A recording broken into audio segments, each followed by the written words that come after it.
నువ్వు ఎంత మొత్తుకో అది నల్లగానే ఉంటుంది. దాని నేచర్ అది.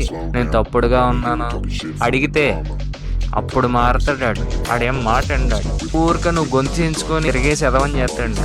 జెన్యున్ గా నీకే గతి లేదు. నేను శ్రీరామచంద్రమూర్తి. అన్నీ బొక్కలే. ప్రతి ఒక్కడో హీరోలో ఉన్నారు. ఆడు నాశనం అయిపోవాలని కోరుకోకూడదు.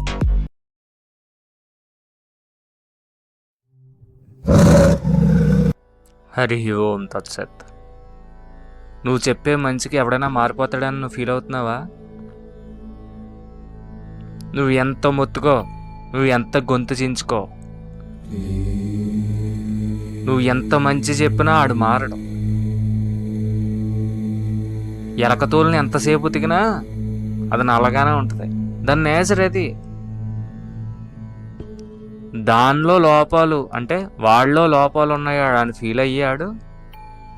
నేను మిస్టేక్స్ చేస్తున్నాను, నేను తప్పుడుగా ఉన్నాను, నేను కరెక్ట్గా మారాలి అన్న దృష్టి వచ్చి మారాలన్న దృష్టితో ఒకటి దగ్గరికి వెళ్ళి నన్ను కొంచెం మంచిగా మార్చని అడిగితే అప్పుడు మారుతాడు. ఫస్ట్ వాడు రిలీజ్ అవ్వాలి.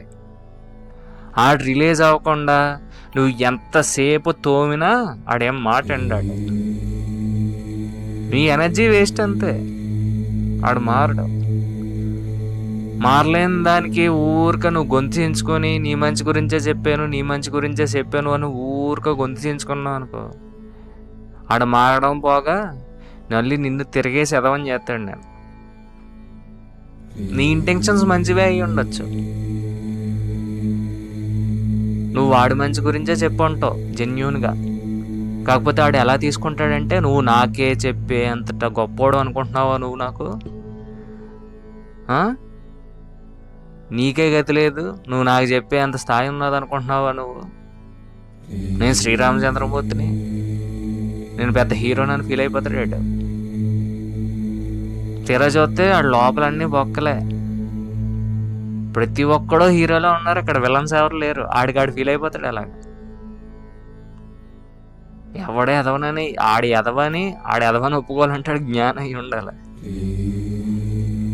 ప్రతి ఒక్కడో ఆడు బొక్కలు కవర్ చేసుకోవడానికే సరిపోతాడు జీవితం అంతానే. నాలో లోపాలు ఉన్నాయి అని ఒప్పుకునేవాడు చాలా గొప్పోడు. అలాంటి వాళ్ళ గురించి నువ్వు నీతి చెప్పి నువ్వు ఆడు బాగుంటాడని నువ్వు ప్రయత్నించి లేదా నీ ప్రయత్నాలు నువ్వు ఎక్కువ చేసేసావు అనుకో, నీకు సుఖం ఉండదు. తిరగేసాడు నిన్ను ఎదవని చేస్తాడ. అలాంటి వాళ్ళ గురించి నువ్వు ఆలోచించడం మానేసి నీ పని నువ్వు చూసుకో.